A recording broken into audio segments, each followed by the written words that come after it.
नमस्कार, आर्या न्यूज देख रहे हैं आप। मैं हूं आपके साथ पल्लवी सिंह। मध्य प्रदेश और छत्तीसगढ़ बुलेटिन की शुरुआत करेंगे बड़ी खबरों से।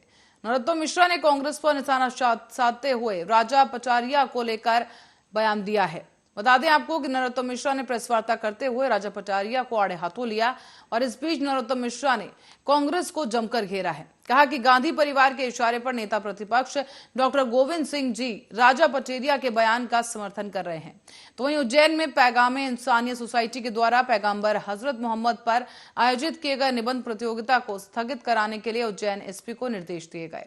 उन्होंने ये भी बताया कि राजा पचेरिया प्रधानमंत्री जी की हत्या की बात करते रहे और आश्चर्य की बात यह है कि खड़गे से लेकर सोनिया गांधी, राहुल गांधी और प्रियंका गांधी तक सब मौन बैठे हैं। प्रतिपक्ष समर्थन कर रहे हैं, वो कह रहे हैं कि उन्होंने जो मीन बताया है उसको तो समझा ही नहीं। नेता प्रतिपक्ष पहले मीन का मतलब तो समझाए, हत्या के मीन का मतलब हारना कैसे होता है ये तो बताएं। नेता प्रतिपक्ष का समर्थन नहीं है। नेता प्रतिपक्ष को दिल्ली से आया होगा ये बात कहने के लिए, गांधी परिवार का जो इटालियन कांग्रेस है उसने कहा होगा कि आप ऐसा कहो, उसके पक्ष में बयान दो। और नेता प्रतिपक्ष का बयान ये स्पष्ट रूप से कह रहा है कि उन्होंने अपराधी को प्रश्रय देने का काम किया है, अपराधी को सपोर्ट देने का काम किया है। जिस चीज की गोविंद सिंह जी को निंदा करना चाहिए उसमें वो सपोर्ट कर रहे हैं, ये भी निंदनीय कृत्य। मैं भी अचंभे में हूं कि मल्लिकार्जुन खड़गे मौन है, सोनिया जी मौन है, राहुल गांधी जी, प्रियंका जी सब मौन है। प्रधानमंत्री की हत्या का मामला है, स्पष्टीकरण जो दिया उनने कल कहा कि आई मीन, मेरा मतलब हारने से है। अब हिंदी के शब्दकोश में हत्या का मतलब हारने से कहीं भी नहीं है, लेकिन कांग्रेस भी सख्त गढ़ती है। कमलनाथ जी ने कंडीशनल खेद प्रकट किया है, कंडीशनल। कमलनाथ जी अब ये ट्विटर पर चिड़ीमारी छोड़िए, कोई टिप्पणी ऐसी करते कि पार्टी से तत्काल निकालने की कार्रवाई होती तो शायद लोग इसको आपकी बात से सहमत भी होते। कमलनाथ जी, आपका इस मामले में आचरण ऐसा ही है जैसे आप अपराध की तो निंदा करते हैं और अपराधी को शरण देते हैं। शाहरुख खान जो है मत्था टेक रहे वैष्णो देवी में, आमिर खान पूजा कर रहे हैं फिल्म सक्सेस के लिए, ये किस तरह का बदलाव? समाज अब जागृत हो गया है, ये बात इन सबको भी अगर समझ में आ गई है तो अच्छा है। सबको अपनी अपनी आस्था के अनुसार पूजा अर्चना करने का अधिकार है। जिसकी आस्था जिसमें है वो उसकी पूजा करे, लेकिन किसी की भावना को आहत न करें, इतनी सी बात। उज्जैन में एक निबंध प्रतियोगिता हो रही है मोहम्मद पैगंबर पर, जिसमें एक क्लॉज डाला गया है कि गैर मुस्लिम भी जो है उसमें भाग ले सकते हैं। तो एक धर्मांतरण का एक नया तरीका कह सकते हैं। मेरे संज्ञान में ये विषय लाया गया था। उज्जैन में पैगामे इंसानियत सोसाइटी के द्वारा एक निबंध प्रतियोगिता आयोजित की गई थी, जिसमें गैर मुस्लिमों को भाग लेने का कहा गया था। मैं भी नहीं समझ पाया इस प्रतियोगिता में ऐसा कैसे हो सकता है, ये कौन सा तरीका है। और जैसे ही मेरा मामला संज्ञान में आया था, वैसे लोगों ने नियत पर ही सवाल खड़े कर दिए थे परीक्षा की, और मैंने एसपी को निर्देश किया है तत्काल। मध्य प्रदेश में कांग्रेस के नेता आजकल मुख्यमंत्री शिवराज सिंह चौहान की मिमिक्री कर रहे हैं। दरअसल मुख्यमंत्री का बदला अंदाज चर्चाओं में है और इस बीच भ्रष्टाचार और काम में लापरवाही के आरोप में मुख्यमंत्री मंच पर घूम घूमकर बीते एक हफ्ते से 17 सरकारी मुलाजिमों को बर्खास्त कर चुके हैं। अब बता दें कि सीएम ने 6 दिसंबर नटेरन विदिशा मंच से जिला योजना अधिकारी को सस्पेंड कर दिया था। उन्होंने कहा कि इसकी बहुत शिकायतें मिल रही हैं और 2 दिसंबर को भी बैतूल जिले में मुख्यमंत्री के बदले अंदाज के दौरान भ्रष्टाचार के आरोपी माइनिंग अफसर की नौकरी खतरे में पड़ गई। सीएम ने यहां पर बैतूल के सीएमएचओ को भी सस्पेंड कर दिया था।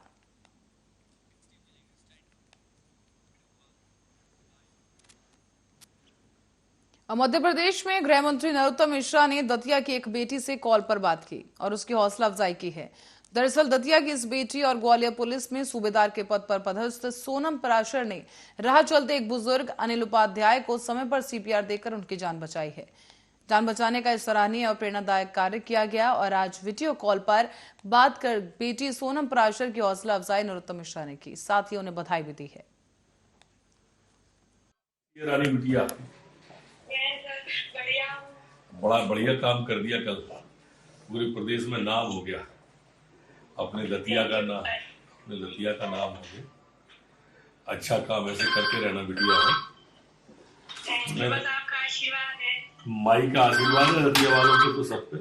मैं उसका कह रहा था बिटिया, अभी मैंने डीजीपी साहब को कहा भी है, वो आज रिवार्ड देंगे आपको, तो इससे काफी अच्छा हो जाएगा। आप और अमृतांशी जोशी भोपाल की तरफ से खबर है कि यहां पर मध्य प्रदेश के पूर्व मंत्री और कांग्रेस नेता राजा पटेरिया की गिरफ्तारी पर कैबिनेट मंत्री विश्वास सारंग का बड़ा बयान सामने आया।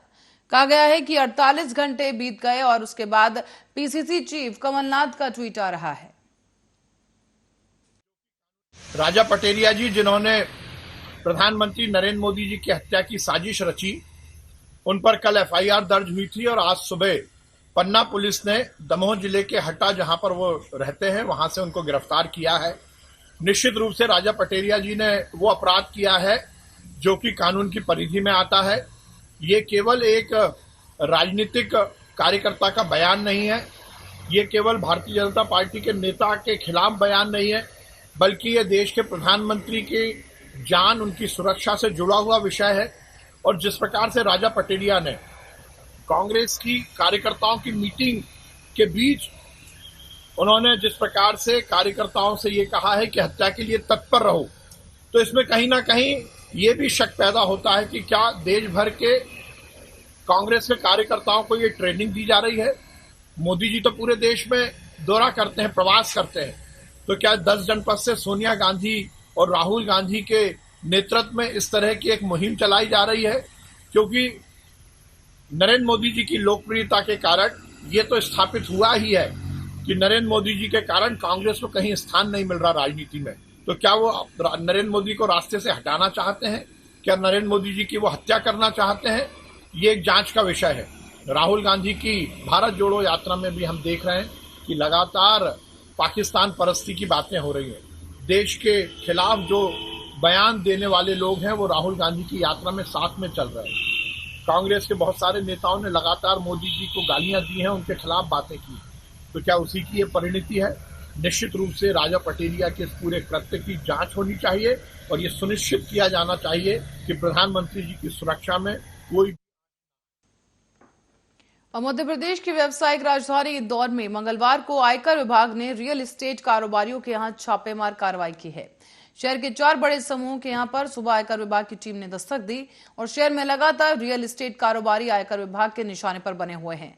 दरअसल आपको बता दें कि पिछले महीने भी शहर के 2 बिल्डरों के यहां पर आयकर विभाग ने छापे मारे थे। बताया जा रहा है कि आयकर विभाग की टीमें 4 रियल एस्टेट समूहों के कर्ता धर्ताओं और उनके कारोबारी साझेदारों के घर पर पहुंची। सुबह जैसे ही छापे की जानकारी मिली तो छापे की वजह से जद में आए इस समूहों से जुड़े लोगों में हड़कंप मच गया है। तो वहीं टीम सागर चावला, निमी चावला और तमाम जो टीम के लोग वहां पहुंचे हैं और दस्तावेज खंगाले जा रहे हैं। इसी दौरान रियल एस्टेट कारोबारियों से जुड़े खेमानी और कासलीवाल परिवार के यहां पर भी आयकर विभाग की टीम सर्वे कर रही है। इससे पहले अक्टूबर के महीने में भी आयकर विभाग और ईडी की टीम ने शहर के बिल्डर टीनू सांघवी और लाभव ग्रुप के प्रमुख सुमित मंत्री के यहां पर छापेमारी की थी।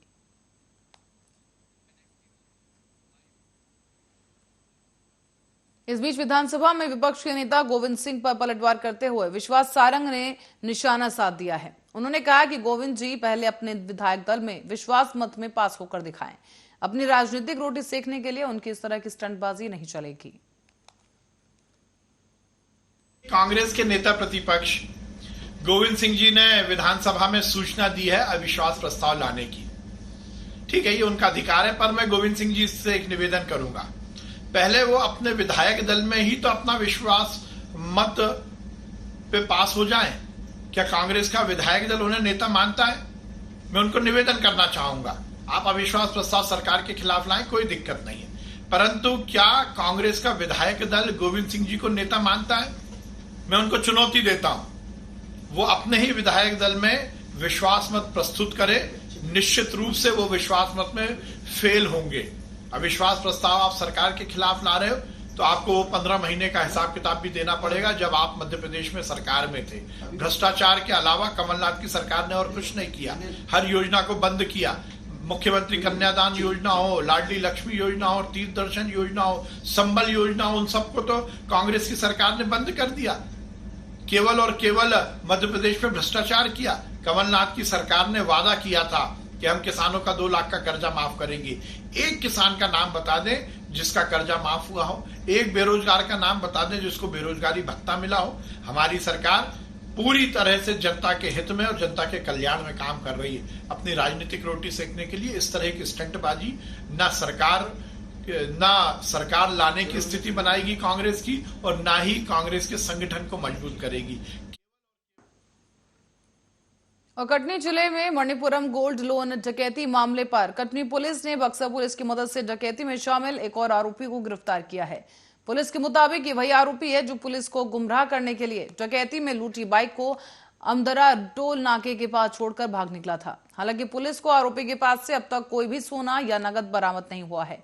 पूछताछ में आरोपी ने कई बड़े खुलासे करते हुए बताया है कि ये सभी बेवर जेल में बंद सुबोध सिंह के कहने पर किया गया और ये सभी एक चेन की कड़ी की तरह काम करते हैं जिनका काम अलग अलग होता है। बता दें कि इस घटना से पहले आरोपियों ने 7 लाख का इन्वेस्ट किया था जिसमें एक कार, बाइक और कूट रचित दस्तावेज बनाने से लेकर रहने और खाने पीने की व्यवस्था शामिल रहती है।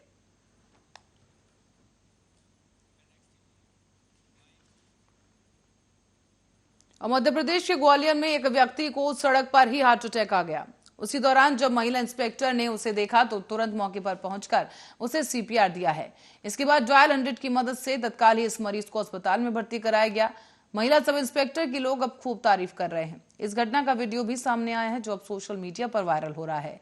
महिला सब इंस्पेक्टर सोनम पराशर ने बताया है कि दरअसल ग्वालियर में गोले के मंदिर के पास रहने वाले अनिल उपाध्याय नाम के शख्स जो कि रोड पर जा रहे थे, तब अचानक उसे हार्ट अटैक आया। वो बेहोश होकर गिर पड़ा और उस समय वहीं पर ड्यूटी कर रही थी सोनल, जिसके बाद उन्होंने रोड पर गिरे इस व्यक्ति को उठाया। जब वो कुछ बताने की स्थिति में नहीं नजर आया तो उसे हार्ट अटैक की आशंका को देखते हुए तत्काल सीपीआर दिया गया, जिससे उन्हें राहत मिली और इसके बाद तुरंत ही पुलिस की मदद से उन्हें अस्पताल में भर्ती कराया गया है। मरीज की हालत फिलहाल खतरे से बाहर बताई जा रही है।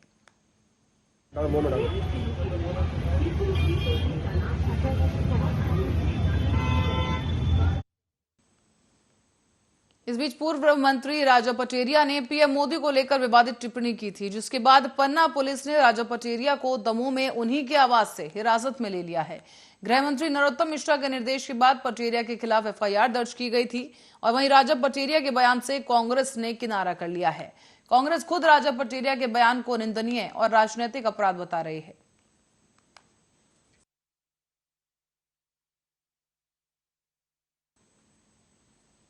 और भारत चीन की सेना की अरुणाचल प्रदेश में तवांग में हुई झड़प के मुद्दे पर आज संसद में जमकर हंगामा हुआ। कांग्रेस समेत तमाम विपक्षी दलों ने इस मुद्दे पर चर्चा करने की मांग की। इस बीच गृह मंत्री अमित शाह ने चीन के मुद्दे को लेकर ऐसा बयान दे दिया है जिससे हंगामा और ज्यादा तेज हो गया है। उन्होंने अपने बयान में राजीव गांधी फाउंडेशन का जिक्र कर दिया है।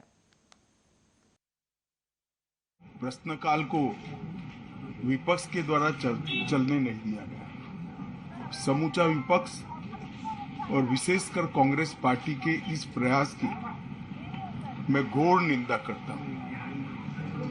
अरुणाचल में 8 की देर रात और 9 की सुबह घटी घटनाओं का हवाला देते हुए विपक्ष ने बहुमूल्य प्रश्नकाल को स्थगित करवा दिया। इसका कोई औचित्य इसलिए नहीं था कि पार्लियामेंट्री अफेयर्स मिनिस्टर ने स्पष्टता से कह दिया था कि 12 बजे इस देश के रक्षा मंत्री श्री राजनाथ सिंह जी इस विषय पर सदन के सामने अपना बयान रखेंगे। जब बयान रखने की बात कर ही दी तो इसका कोई औचित्य नहीं था। मुझे भी थोड़ा आश्चर्य लगा। फिर मैंने प्रश्नकाल के सूची को देखा तो 5 नंबर का प्रश्न देखकर मैं इनकी चिंता समझ गया। 5 नंबर के प्रश्न है राजीव गांधी फाउंडेशन के FCRA रजिस्ट्रेशन को रद्द करने के बारे में। अब उन्हीं के कांग्रेस के ही सदस्य के द्वारा ये प्रश्न पूछा गया और जवाब में बहुत स्पष्ट था। अगर तो मौका देते तो मैं सदन के पटल पर भी बताता कि राजीव गांधी फाउंडेशन को 2005-6 और 2006-07 के वित्तीय वर्षाल में चीनी दूतावास से 1,35,00,000 रुपए का अनुदान प्राप्त हुआ था। चूंकि FCRA के कानून और उसकी मर्यादाओं के अनुरूप नहीं था, तो नोटिस देकर पूर्णतया कानूनी प्रक्रिया का अनुपालना करते हुए गृह मंत्रालय ने इसका रजिस्ट्रेशन रद्द किया था। फाउंडेशन ने अपना रजिस्ट्रेशन सामाजिक कार्यों के लिए करवाया है और ये जो राशि चीनी दूतावास से मिली, इसका उपयोग भारत चीन संबंधों के विकास पर शोध करने के लिए ये पैसा दिया गया है। अब मैं कांग्रेस पार्टी को पूछना चाहता हूं कि इन्होंने शोध तो जरूर किया होगा, क्या उनकी शोध में 1962 में जो हजारों हेक्टेयर भूमि भारत की चीन ने हड़प ली वो शामिल था क्या? और शोध इस पर किया तो रिपोर्ट क्या आई है? नेहरू जी के प्रेम के कारण सुरक्षा परिषद में भारत की स्थायी सदस्यता बलि चढ़ गई। इस विषय को उन्होंने शोध का विषय बनाया था क्या? और अगर बनाया था तो इसका नतीजा क्या हुआ? जिस वक्त गलवान के अंदर हमारे सेना के वीर जवान चीनियों से भिड़ रहे थे, उस वक्त चीनी दूतावास को अधिकारियों को कौन रात्रि भोज दे रहा था? वो उनकी शोध का विषय था क्या? अगर था तो उसका नतीजा क्या हुआ? जब उनकी सरकार थी तो 2006 में भारत में चीन के दूतावास ने पूरे अरुणाचल और पूरे नेपाल पर दावा कर दिया। वो उनकी शोध का विषय था क्या? अगर शोध हुई तो उसका नतीजा क्या हुआ? 25 मई 2007 को चीन ने कांग्रेस के ही मुख्यमंत्री दोरजी खंडू को वीजा देने से इनकार कर दिया, क्योंकि ये तो हमारा ही हिस्सा है अरुणाचल। ये भी शोध किया गया क्या? 13 अक्टूबर 2009 को मनमोहन सिंह की अरुणाचल यात्रा पर चीन ने आपत्ति जताई, वो आपने जांच किया है क्या? और 2010 में चीन ने जम्मू कश्मीर के लोगों को ट्रिपल वीजा जारी करने की प्रथा शुरू की, ये भी क्या आपका शोध का विषय था? 2011 में कांग्रेस सरकार ने चीन की धमकी के बाद हमारे रोड और वाइटल बॉर्डर इंफ्रास्ट्रक्चर्स का निर्माण डैम चौक में रोक दिया। ये क्यों रोका गया, इसकी भी शोध की है। मैं कांग्रेस पार्टी को पूछना चाहता हूं, ये दोगला रवैया जनता के सामने नहीं चलता है। जनता सब देख रही है। आपके परिवार द्वारा चलाया गया फाउंडेशन, उसका FCRA रजिस्ट्रेशन चीन की दूतावास से मिले हुए अनुदान से समाप्त हुआ है। आपके ही समय में हजारों किलोमीटर भूमि अवैध रूप से हमसे हड़प ली गई है। आपके ही समय में हमें मिली हुई सुरक्षा परिषद की सदस्यता आपने निजी संबंधों को बनाने के लिए चीन की भेंट कर दी है। ये सारी जनता ये सभी विषयों को जानती है। मैं इतना स्पष्ट कहना चाहता हूं कि भारतीय जनता पार्टी की सरकार है। और अरुणाचल प्रदेश के तवांग में चीनी सेना के साथ झड़प पर रक्षा मंत्री राजनाथ सिंह ने संसद में बयान दिया है। विपक्ष की नारेबाजी के बीच लोकसभा में राजनाथ सिंह ने कहा कि चीनी सेना ने यथास्थिति में एक तरफा बदलाव करना चाहा, लेकिन भारतीय सेना ने उसके मंसूबे नाकाम कर दिया और उन्हें PLA अपनी पोस्ट पर वापस जाने के लिए मजबूर किया। 9 दिसंबर 2022 को चाइनीज PLA ट्रूप्स ने तवांग सेक्टर के यांगसे एरिया में लाइन ऑफ एक्चुअल कंट्रोल पर अतिक्रमण कर स्टेटस को एक तरफा बदलने का प्रयास किया। चाइना के इस प्रयास का हमारी सेना ने दृढ़ता के साथ सामना किया। और सदन को यह यह भी बताना चाहूंगा, इस फेस ऑफ में हाथापाई भी हुई और भारतीय सेना ने बहादुरी से पीएलए को हमारी टेरिटरी में अतिक्रमण करने से रोका और उन्हें उनकी पोस्ट पर वापस जाने के लिए मजबूर कर दिया। इस झड़प में दोनों ओर के सैनिकों को कुछ चोटें आई हैं। उपसभापति महोदय, मैं इस सदन को यह बताना चाहता हूं कि हमारे किसी भी सैनिक की न तो मृत्यु हुई है और न ही कोई गंभीर रूप से घायल हुआ। इंडियन मिलिट्री कमांडर्स के टाइमली इंटरवेंशन के कारण पीएलए सोल्जर्स अपनी लोकेशंस पर वापस चले गए और इस घटना के पश्चात एरिया के लोकल कमांडर ने 11 दिसंबर 2022 को अपने चाइनीज काउंटर पार्ट के साथ स्थापित व्यवस्था के तहत एक फ्लैग मीटिंग भी की और इस घटना पर चर्चा की। चीनी पक्ष को इस तरह के एक्शंस के लिए मना किया गया और सीमा पर शांति बनाए रखने के लिए उन्हें कहा गया। इस मुद्दे को चीनी पक्ष के साथ कूटनीतिक स्तर पर भी उठाया गया है। उपसभापति महोदय, मैं इस सदन को आश्वस्त करना चाहता हूं कि हमारी सेनाएं हमारी भौमिक अखंडता को सुरक्षित रखने के लिए पूरी तरह से प्रतिबद्ध हैं और इसके खिलाफ किसी भी प्रयास को रोकने के लिए सदैव तत्पर हैं।